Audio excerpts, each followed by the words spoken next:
everyone. I'm Kenny. This is Fern.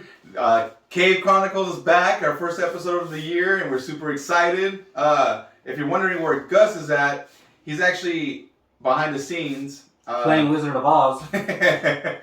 He's being a nerd today, but we're remodeling the studio, so hopefully the next episodes you'll be able to see how it comes out. I'm still here, but you can't see me. I'm invisible. Yeah, we got a lot to talk about on this one, right, Kenny? Jeez. We've been, it's been over a month, right? Since the New Year's passed almost. What is it, 2 days will be in the first, right? Yeah. So we got a lot to talk about, a lot of topics to cover. Like we said, Gus is here with us. He's going to be playing the Wizard, and we'll take it from there. Yeah. I will be dictating this episode as subjects progress. Think of it as director on set. So for the first subject, guys, it's a big one because it's happening right now as we speak. As the Cincinnati Bengals take on the Kansas City Chiefs, and it looks like the Chiefs are leading 21-10. But that can change, Fern, because we've seen this happen in these playoffs. Yes, all throughout these playoffs, Kenny, all we've seen is up and down, ebb and flow, one-way swing of momentum to the next way swing of momentum. We've seen it with actually the 49ers. They were actually getting ready to lose, and lo and behold. I'll tell you what, man, my anxiety was through the roof with all these damn games, especially with the Niners. One field goal win, a field goal difference, like that's razor thin. That's like anything can happen type of stuff, and literally what it's been, So my anxiety is still up because today they're playing in a few hours from now. Yeah, and they take on their rivals, the Los Angeles Rams. They have a lot of history with them. Yes, they do. Same state, but before we move on to that game, like Gus said, it's 21-10 right now. Yes, that can change. We're in the second quarter as we speak. So, Kenny, what's your prediction for this game? How does it end? Oh, man. Okay, Kansas City is dominant, very strong. Do they have the stamina to maintain it? The Bengals, they're high on their last victory. They had a great game. I got the Chiefs just because of their track record and how consistent they've been. But the Bengals, man, the Niners were supposed to be in this position themselves, so I can't knock the underdog here. So careful how you use that, Fern. He brought that thing up. But so speaking on that, I think the Kansas City Chiefs are going to win. I'm pulling for the Bengals. Joe Burrow, Heisman Trophy winner, great quarterback.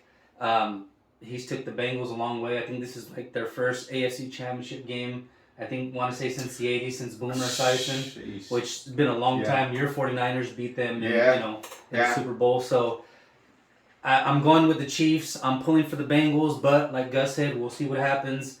Anything can change, anything can happen, and we'll see how it goes. Yeah, I'm neutral. We'll keep you guys informed. I'm neutral on it, but I'm just going off of what I saw, and Vern has it right. Vern has it right in his prediction. So the next topic, right? We're sticking with football. Now we're going for predictions on your Niners against the Rams. So what do you think? The Rams? I want to say they have been hot. They almost gave up that last game, but Stafford and Cup came in clutch on that last one. Man.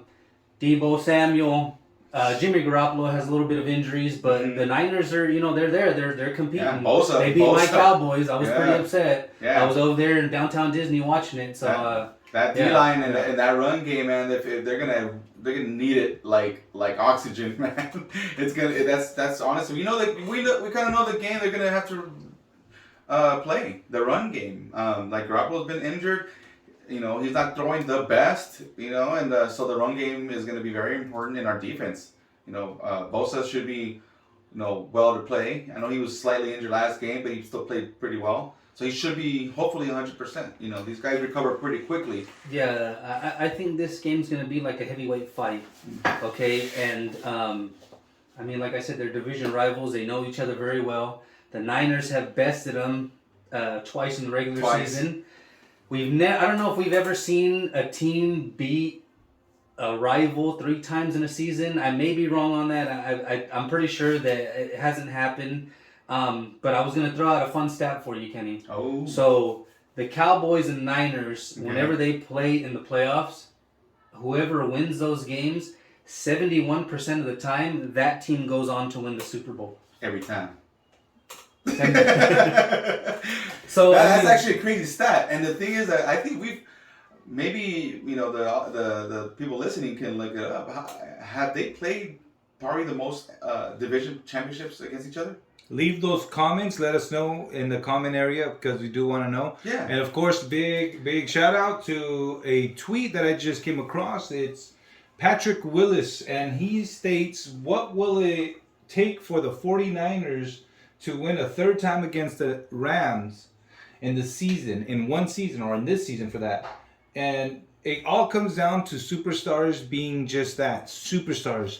Hey, Fern, have we seen the likeliness of what the superstar is in these playoffs from the Niners and from the Rams? Kenny, have you seen superstars be superstars, or are we lacking that? I will say this, like I told Kenny a while ago about Tampa Bay and the Rams. They almost gave it up, but the superstars for them on offense showed up. Matthew Stafford made 2 clutch throws, and Cooper Kupp made 2 clutch catches to actually put them ahead of Tampa Bay. And coincidentally, right after the loss, Tom Brady ended up retiring. So they put an end to the Brady era, which I would qualify that as superstars stepping up and being just that. Yeah. I would say the superstars in our team are Bosa, our kicker. What do you think? We got time for one play. We don't stop the clock, it's over. Give me a chance, boss. I'm cold. You're looking at a 65-yard field goal here, Nigel. You just hold it, Shane, and I'll kick the bloody piss out of it.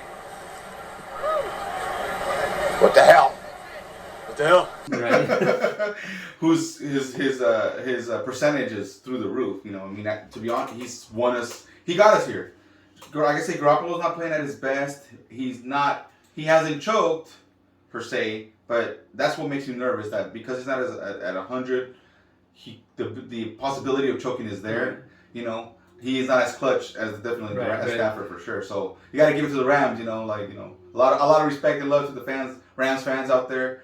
But I'm just saying that how I see it. You guys are definitely the pick to win this one for sure. Well, I mean, and it's a far cry from the season that the 49ers had in the beginning, because I believe they started out 1-3. Yeah, it was terrible. And they fought their way back. They fought their way to beat the Rams to get into the playoffs, and they've been on a run ever since. So, I mean, that's just a testament to, you know, like you said, Bosa, you have Deebo Samuel, you have, you know, Jimmy Garoppolo, everybody's doing their thing. Even, you know, Coach Shanahan, you know, he's dialing up plays that, you know, are putting these guys in positions to win. So, like I said, I think this game's going to be a heavyweight fight. It's going to go down to the wire, I believe.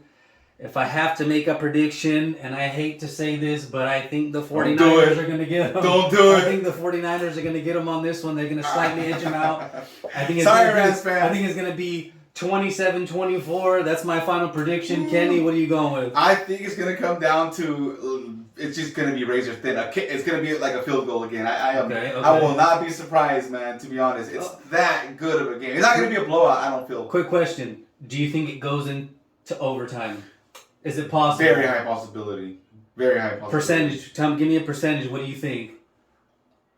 If you had to put a percentage on, I'm going to say a 72.5%. 72.5. Gus, what's your percentage? That's a very specific percentage. That's more than 75. That's more than 72%. Kenny's, according to my calculation. No. I think Kenny's right. It's going to come down to the wire where it's by a kick or, you know, it's going to be down to a field goal. I don't think it goes into overtime. I think that they're going to play it smart. They're going to use a lot of their timeouts. They're going to use a lot of their strategies to make sure they don't have to go into overtime. I do see the 49ers possibly taking it, but I also see the Rams coming in hungrier than I've ever seen the Rams come in. They're really, really hungry. Their fan base is really energetic. I do have another tweet by Matt Barrows, so at Matt Barrows from Twitter. Shout out to Matt. Shout out. He is live right now, and he says, Jeff Wilson, who was a questionable player for the 49ers with an injured ankle, has been the first to be on the field and moving without any problem. So he's live there. So he's ready to go. He's ready to go. That looks like a good sign for the 49ers. So you think 70% chance it goes into overtime. Gus thinks it ends in regulation. I think the 49ers edge him out. I do give the Rams a chance to win. Like I said, it's a heavyweight fight, and we both know that when it comes to heavyweights, one punch can end it. That's true. So, That's it. With having that, said that, we're moving on. Shout out to Deontay Wilder. Shout out. So with that, guys, it comes to Makabu versus, and forgive me if I butcher this name, Michunu or Mikunu. We're talking about the cruiserweight champ for the WBC, Makabu, who Canelo's trainer was considering challenging. I'm gonna say something. After this fight, I think that challenge is no longer going to be available. I think. Shout out to Michunu, who did a really great job. Makabu edged him out with a split decision win, which is never something you really want to hear, especially from a prospective fighter for Canelo. So, the question I have for you, considering the Makabu fight, you just said right now that you don't think it'd be much of a challenge for Canelo. So, the question for you that I have, and Gus, there were many rumblings that Canelo taking that fight would be a cherry pick. We all disagreed that it wasn't a cherry pick. Having said that, looking at the fight that happened last night, would it be a cherry pick if he took that fight right now, today? In my opinion, I don't think it's a cherry pick because the front runner is Jamal Charlo.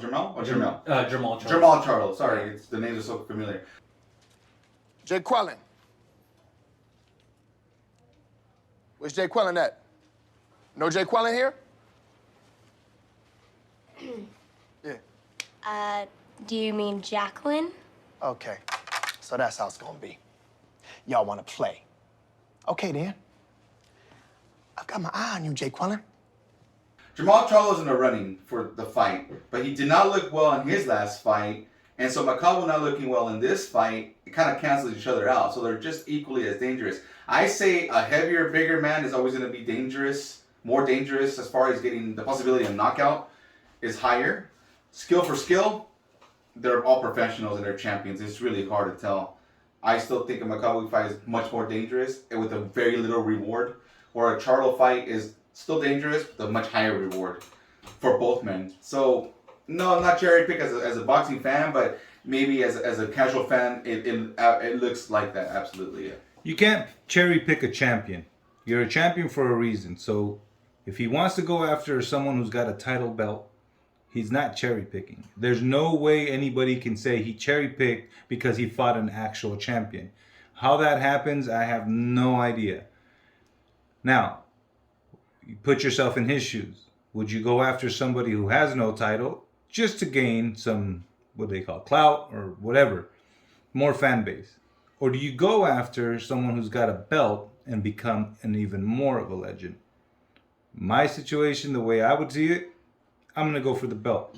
And then that puts me where I want to be, legendary beyond legendary status. Right. Of course, winning 7 titles in 7 different divisions. Right. So I would definitely not consider anyone who's got a belt a cherry-picking fight. And just what he just said, that was an example. The only person that's ever done that is Pacquiao. He actually won eight divisions. But he's saying, like, if you're gonna go division, you're trying to make you're trying to become a legend. Not so much a legend, but you're making your own legend. You're trying to make history. Yourself. Yeah, you go through different weight classes. I mean, all the greats that are still around with us, the Durans, the Roy Jones Jr.'s, the Tysons. They all say the same thing. You want to be a great, you go to weight classes. Back in the old days, they didn't have these middle classes. They didn't have the so you had classes. The lightweight, the welterweights, the middleweights.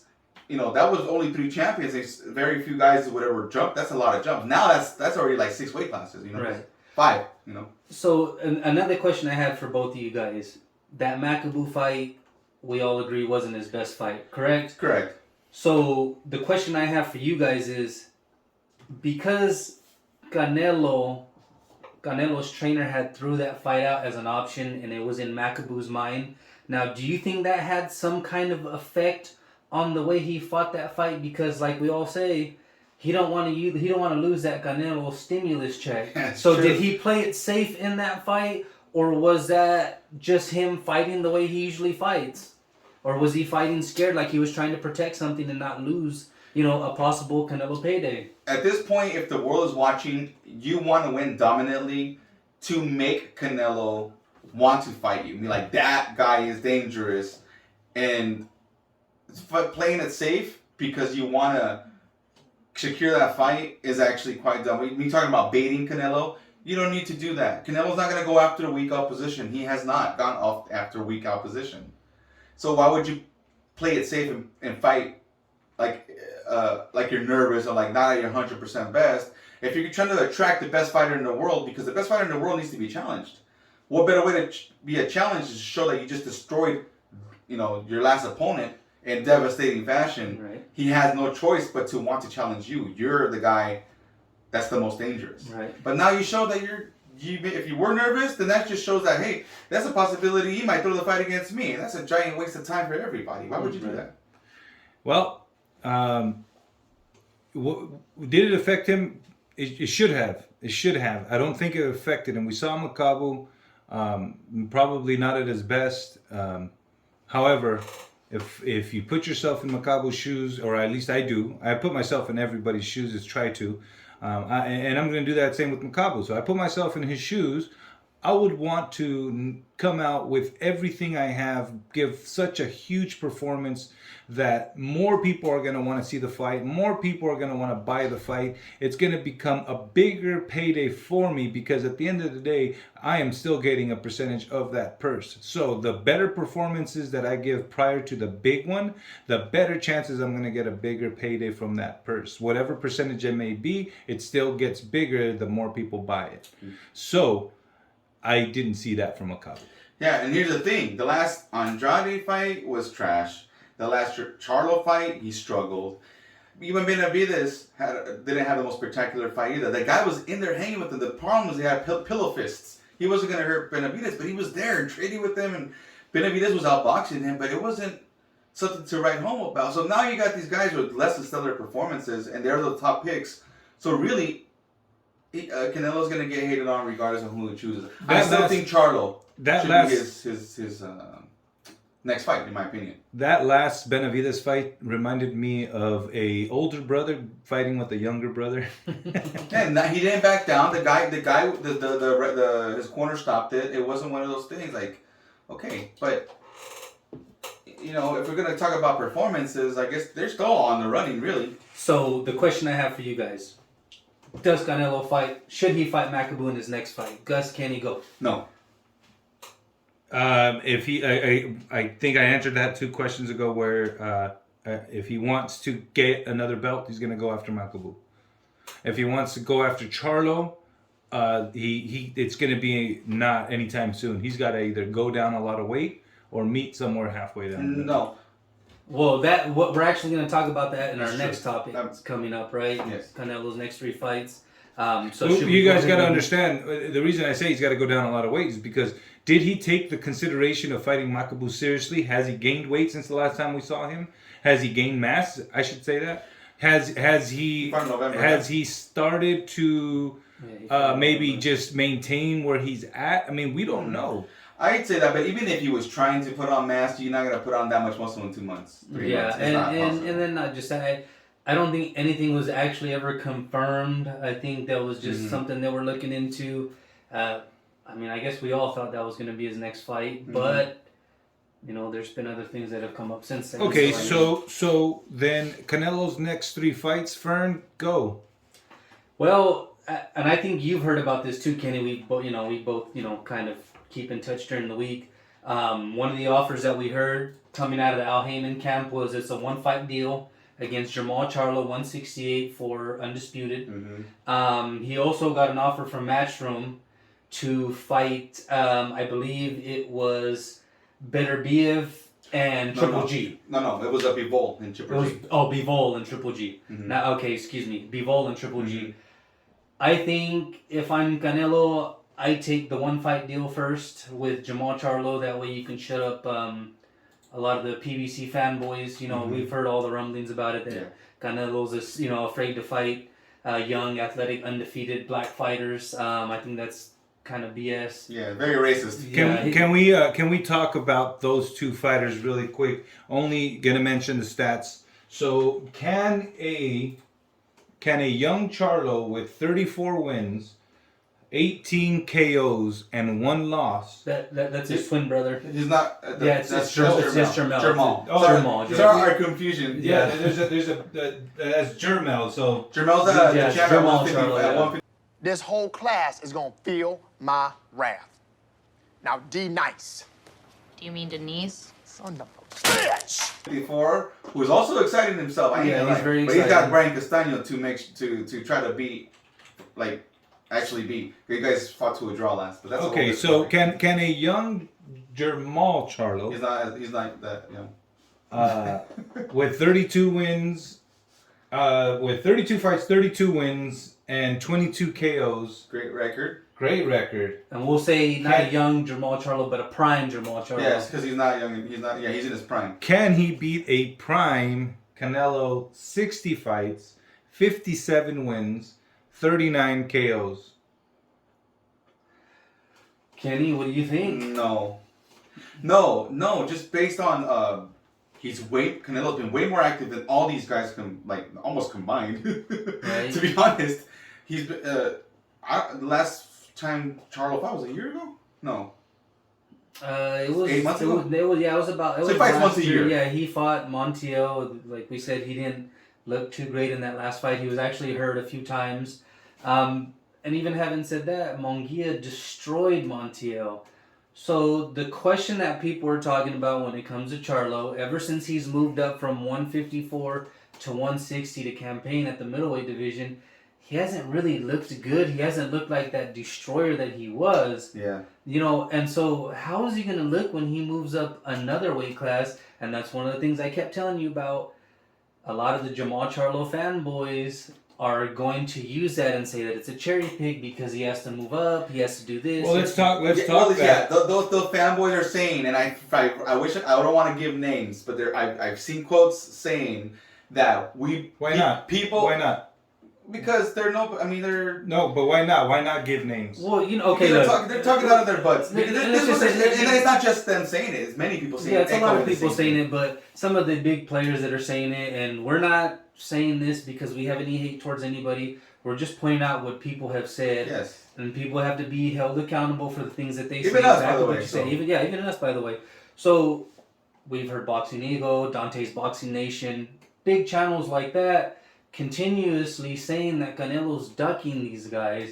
And now, what's the narrative they're saying now, Kenny, when it comes to that? Because of Jermall They're Charlo. saying that last they performance. should have a tune-up fight when they enter a new weight class so they can get acclimated to the weight before they fight a champion. But they don't give the same consideration to Canelo. He must fight a champion when he jumps weight classes. And if you're using the same logic, that's ridiculous. Yeah. Not racist. That's just ridiculous. Like, you can't say, no, my guy, he's jumping up a weight, so he's not going to fight the champion yet. I'm going to have him fight a number 1 contender maybe, or a top 10, so he can get acclimated to the new weight. But you don't have the same energy for Canelo or any other top fighters that are And champions. I'm so glad that you said that. Kenny, Gus, what do you think about this? When Canelo ended up fighting Rocky Fielding, his first fight at 168, he was butchered for it, saying that Rocky Fielding was a nobody, he was nothing. But that was his first fight at the weight class. Mm-hmm. And because he took that fight, and granted, Rocky Fielding was a regular WBA champion, which he wasn't the legit champion, but it was the first time he had ever fought in that weight class against somebody that was way bigger than him. So, and that's what you said. Why don't they keep that same energy? Why is it different when it comes to Canelo and these other fighters that they can fight dudes like Dennis Hogan and Luke Keeler? We're talking about Andre and all them. Like, why do they get to fight these pushover guys, but Canelo fights world champions and they act like they're just your regular palateros, like IBFP says? Yeah. Right? I mean, isn't it not true? It Shout out is to very- IBFP, by the way. Look, Usyk is one of the best fighters in the world right now, right? He didn't go to heavyweight to fight the champions right away. He fought the number 1 contender. He fought his way to the contendership. And nobody's talking smack about him. So people don't keep the same energy. That's what I'm saying. It's not a racist thing. It's about keeping the energy with Canelo. People hate on Canelo because of the way he looks. So that's what I'm saying. So if that's going to be the case, if he beats Charlo handily, then that's it. And we move on. And I wanna know what Dante's Big Cheeseburger Nation He's busy paying has for to he's busy say. paying for hookers. Well, I will say this. I know what he's been saying because we talked about it right before the segment started. the same people that were saying that he was afraid to take on Jamar Charlo are now the same people that are saying that Canelo's trying to cherry pick Jamar Charlo because he didn't look good in his last performance. But those are also the same people that said Canelo Alvarez was losing the fight to Caleb Plant before he got the knockout. Which I can't understand what fight they were actually watching. Exactly. We have different opinions on that fight, but having said that, the point that we were all making before the segment started is, how can you say that Canelo had a bad performance, Jamal Charlo had a bad performance, but Canelo's cherry picking? If they both had bad performances, they're equal level, correct? Am I not right, guys? Correct. There we go. So that's what I'm saying. The logic that they spew doesn't make sense. We're using your logic against you, that's all. So we have Canelo's next 3 fights. We've already kind of guessed, but if you were to put them in order, Fern, how would you put them in order? Charlo, Bivol, and Triple G. That's the order that My order is actually Charlo, Beterbiev, and Bivol. Mine would be Triple G, Bivol, and Charlo. And the reason I say that is because they're a bigger threat than Charlo. So you would give Charlo the chance to acclimate at that weight class, maybe Yes. make it a better fight? Absolutely. So- I'm cool with that too, but don't be using that logic saying, So having the said opposite. that, do you think Triple G right now is more dangerous than Jamal Charlo? Is to Canelo? Absolutely. Even him being in the advanced stages of his career He's close- and being he's up touching in 40. age, because he's close to 40. Absolutely do. Okay. However, will we ever see a Charlo Triple G? A Charlo Triple G? Absolutely not. I don't think so. I think if that fight was going to happen, it would have Yeah. happened a long time ago. Why? If Charlo's so adamant of going after Canelo, and Canelo has already fought Triple G, Money. why not go after Triple G and say, Canelo, I just beat Triple G? I just think at this point, like, High risk. don't get me wrong, It's high risk right now. it's high risk, low reward, but I just think right now, Triple G, because, I mean, we got to remember, guys, he hasn't been very active. That's true. He's been very inactive. I still think he's a bigger threat than Charlo. And I agree with you on that, but when we're talking about Charlo taking on Triple G, I don't think it benefits him to fight him right now for, like you said, the risk-reward factor. He don't get really too much benefit from it, but he takes more risk. And if I'm being smart about it, I wouldn't do that. Because you're taking an unnecessary fight that doesn't even need to happen. Like, he's on the cusp of getting the Canelo fight already. Okay, so there you guys have it. Our 3 different projections of who he should fight next, in order, of course, and who Canelo should go after. May not be the same, but that's what this channel is all about. So with that, we move on to the person that I like to call and have renamed Gervante Hellno Davis, and the mandatory fight against Rolly Romero, which I think it's going to tank. No pun intended. Right? Burn, Not yeah. a good pay-per-view fight. I'm assuming it's going to be on pay-per-view because Gervante Davis' last fight was on pay-per-view. This was the fight that was supposed to happen other than the Pitbull fight. We know that Romero had allegations against him. Which were not true. Came out to be false, and good to hear that, he got exonerated for that. But having said that, Someone got a payday. Yeah, exactly. Do we think that he has a chance against Gervante Tank Davis, or is this a legit cherry pick? I can't say it's a cherry pick because it's a mandatory fight. I can. Of course, it was a cherry pick when it wasn't mandatory. Oh, let's go ahead and pick this guy. We'll fight him. Whatever. Rolly Romero, come on, guy. You're nowhere near Pitbull Cruz's experience in fighting. I think Pitbull Cruz would just bulldoze over Rolly Romero. Same with Tank. Right. All I can say is this. You better not show the fight on a Wednesday because I'll watch Boba Fett. And you better not have it on pay-per-view because I'll probably watch a rerun of Boba Fett. So having said that, reruns of Boba Fett aside, do you think Rolly Romero has a chance to beat Tank? Or, Hellno? A puncher's chance. A chance like a Mayorga type of chance. That guy was just as wild. And he had some success, but no. Just to be straight up, no. I don't think he can beat Davis, but I don't really like to say it with a complete absolute because we all know how boxing goes. Yeah. Anything could happen. So it's not out of the realm of possibility. We've seen it many times before. I'm kind of going to go off a little bit here. It's about Tank Davis. I just think that his management team is not taking his career in the right place. It's garbage. At we agree. all. We agree. Like, I we talked honestly- about that pretty long time, actually Exactly. extensively, privately. Personally, myself, I think he's ready for Lomachenko. I think that the styles that they both have is a really good fight. Now that fight outweighs the Boba Fett episode. Exactly. I'll pay to watch that. Now, having said that, I believe, and I don't know what you guys think, I think that's a 50-50 fight because Gervante Tank Davis does possess devastating punching power. Lomachenko has the experience, he has the footwork, the movement, but I think that's just perfect time right now. We both know Lomachenko's in his mid-30s already. Gervante Davis is 28 years old, he's in his prime, and why not now? Like, make him take that step up. Like, Rolling Romero, I'm not going to discredit the guy. He's a fighter. He's a good fighter. I just don't think he has what it takes to beat Gervante Tank Davis, and that's no shade on him. But I just think it's time for Davis to go to the next step. Don't you guys agree with that? Absolutely. I think Rolly Romero really doesn't have much of a chance against Tank.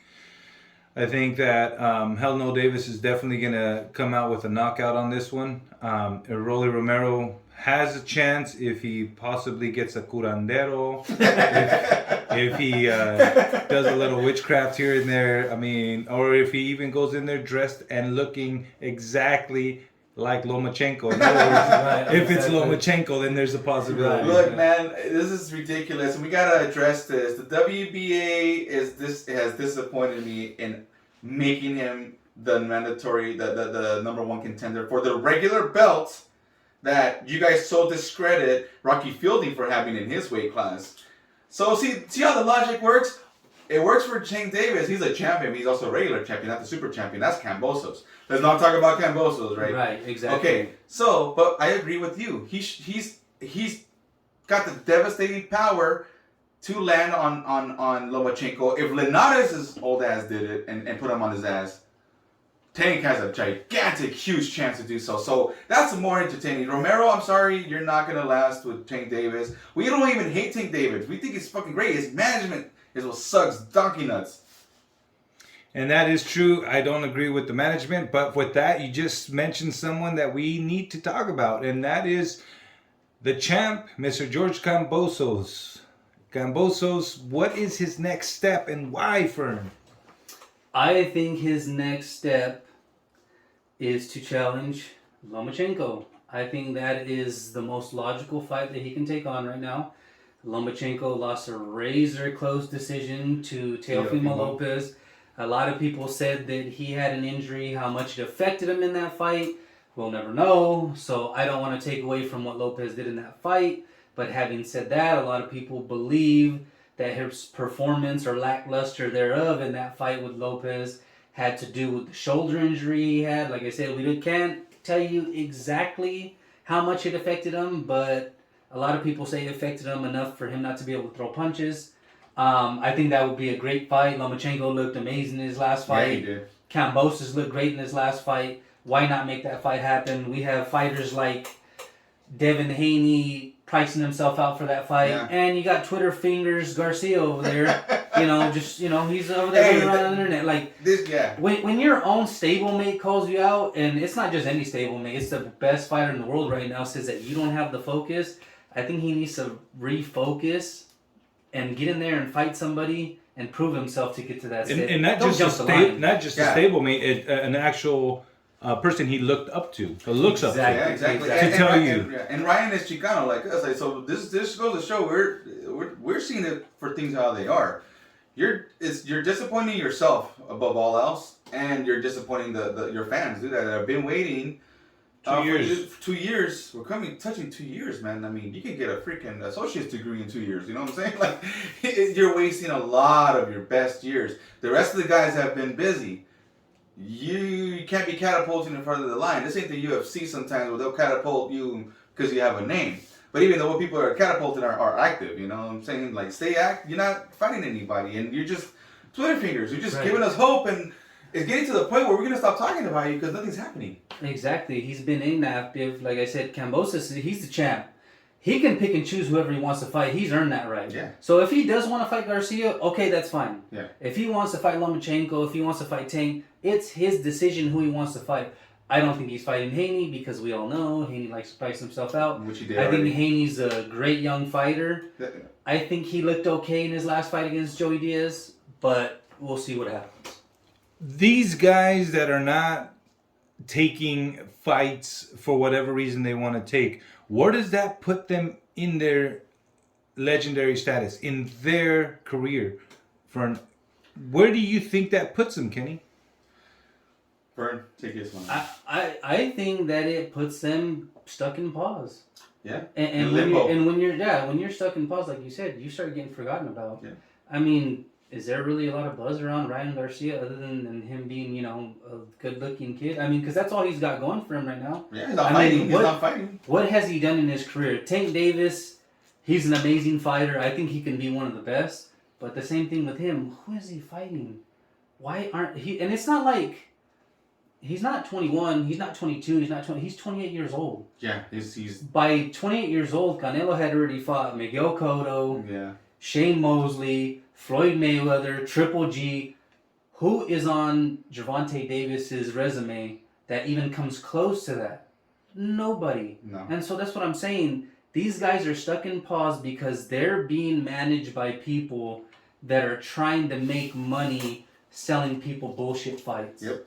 And true boxing fans don't want to see that. Yeah. They don't want to see that no more. And not even casual. You start losing the casual fan because it's like, well, who is he fighting? Is he fighting for a belt? No, not really. Yeah, I mean, he's fighting for a belt, but it's not really the belt. But So, Kenny, where does that put them in their legendary status, if any? the only people who are continuing to grow their legendary status is Kambosos and Lomachenko because they're staying active. Haney looked decent against Jojo Diaz, but again, you're not moving forward fighting guys in this club circuit. You gotta fight the best, and the best right now is Kambosos and Lomachenko. Okay, so we just talked about these two fighters earlier, Andrade and Charlo, and with the buzz of them moving up to 168, where is their status from there on in? Who will they have to face at 168? Well, I know Andre is going to be fighting John Ryder. Who? John Ryder. Oh. Yeah. And for people that don't know who John Ryder is, he was in a very tough, close fight with Callum Smith. Yep. A lot of people think that he arguably won that fight against Callum Smith. It could have gone either way in people's opinions. Having said that, he's moving up in weight. He's chasing that Canelo fight. Will he get it? I don't think so. He hasn't really done anything to prove that. But those are one of the guys, him and Charlo, that we both talk about, that the PBC and others want Canelo to fight. So we'll see what happens. I'm almost certain Andre will never fight Canelo. He's going about it the wrong way, like his career. He's not putting himself in a position. They say he's running from his mandatory at 160, and the guy who he was supposed to fight is saying, "I'm going to 168 to fight this guy if that's what it takes." He's running from me. So there goes that. Is he cherry picking Ryder? You know what? It looks like it, but he's nobody really that we care if he does or not, because he's not at the top of the food chain. He's undefeated against nobodies. So basically what you're saying is One champion. it really doesn't matter what he does because he doesn't have that buzz behind him. Like nobody really cares about what he's doing because he's not the fighter that people want to see. And with that, guys, I mean, we've pretty much got all of the topics out of the way, but the last topic that we needed to touch was the World Cup. We all know it's coming, and it's not coming in our traditional May, June. It's actually coming in November. Yes. So now we're going to have a World Cup during Thanksgiving and partially into Christmas, which is not bad because that's most of the time when the family gets together. Exactly. Yeah. So not only do we get to enjoy football, but we get to enjoy football. Worldwide soccer. and we also get to enjoy the Winter Olympics. That's true. That's true. So this is a year full of sports. This is a year ending with sports. that's going to be phenomenal. So we get football, we get soccer, we get Winter Olympics, we get it all in one whole ball of sports. But guys, the reason I brought that up, that World Cup being in November, it's not just because of the family, but we are actually going to be able to watch some of the games, as the last World Cup was taking place at 2 a.m, 3 a.m, and so forth. These games will be, I think the earliest game that's going to be happening is at 7 o'clock in the morning, and that's because of the ceremony. Other than that, most of the games will be going to take place around 10 a.m., are going to take place around 12 midday. So that's a good thing, as we see how the U.S. has been struggling, has barely made it, has been pushing, but they're still not out of the waters. We've heard that they are going to get invited to the World Cup if they do not make the qualifying rounds, as we do know that one team can be invited. How do you feel about the U.S. being invited if they don't qualify, Fern? I think that is smart that they'll, invite U.S. because, they do have a large fan base. U.S. is one of the most popular countries in the world, as you know. We have immigrants from all over coming around. Absolutely. So I think that would be something good for the World Cup.